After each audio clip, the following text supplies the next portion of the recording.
What's up everybody, I'm the IT guy, and today I'm doing a short video on IP addresses and how to change your computer's IP address to a fixed one.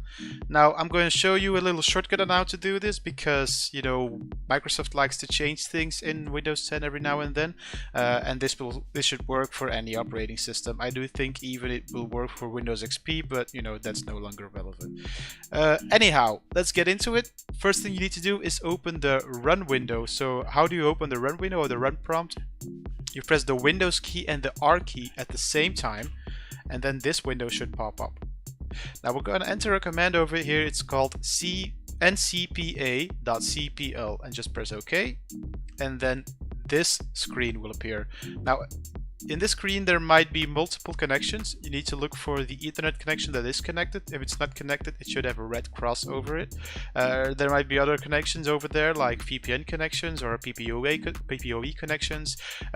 Whatever the case, you need to look for the Ethernet connection, and it most likely will say something like Ethernet connection, and that's the one you need. So how do we change this? We press the right mouse button, and then we go over to Properties. And then we end up in this screen over here.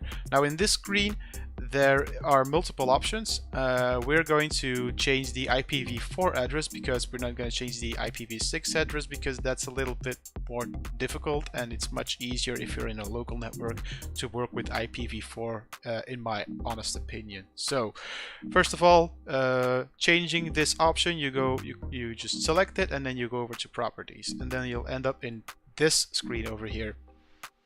Now here you can see that it's already selected. The obtain an IP address automatically option is already selected, so we need to change that to use the following IP address.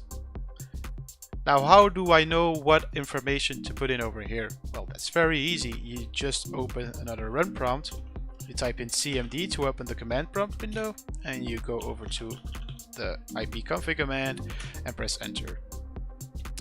Now, if you want to see more on this subject, on how to find out your IP address, I have a video. I'll link it over here so you can get a little bit more information.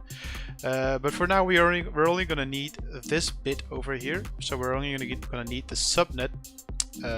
So this is the subnet. The subnet of the network right now is the 192.168.0, and over here there's always a number assigned, and that's also always assigned to a unique machine within the network, in this case my computer. So we need to enter the subnet first, so enter the subnet, and then we get to pick a number. Now there are a few rules for the final number in the IP address. So the final number, rule number 1 is do not enter the default gateway. The default gateway in this case is 192.168.0.1. It can be anything. You can see that also in the ipconfig command I just entered. Number 2 is no duplicates. So if there are other devices in the network, be sure that that device does not use the same IP address as your computer. And number 3, you can only go up to 254. Everything up to 254 is fine, but you cannot go to 255 because that is out of the IP addresses range that is allowed. So that's the only thing. So in this case we're going with 250. This is within the range, so this is fine. And then we're going to enter the gateway, which we saw over here. As you might remember, we saw the 192.168.0.1, and then the DNS server. I would suggest you just use Google DNS server.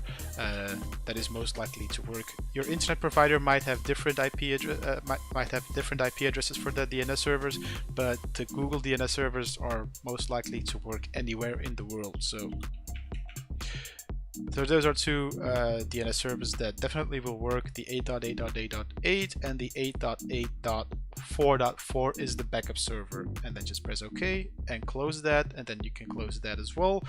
And then we're going to try to visit a website. Let's just go over to YouTube. That works. Go over to Google. Let's just enter a test search. That all works. So I think we're fine. So basically that's it. I just showed you how you can enter a fixed IP address in your computer. I hope it helps, and if it did, please leave a like and consider subscribing if you want to see more of my videos. Thanks for watching. Bye bye.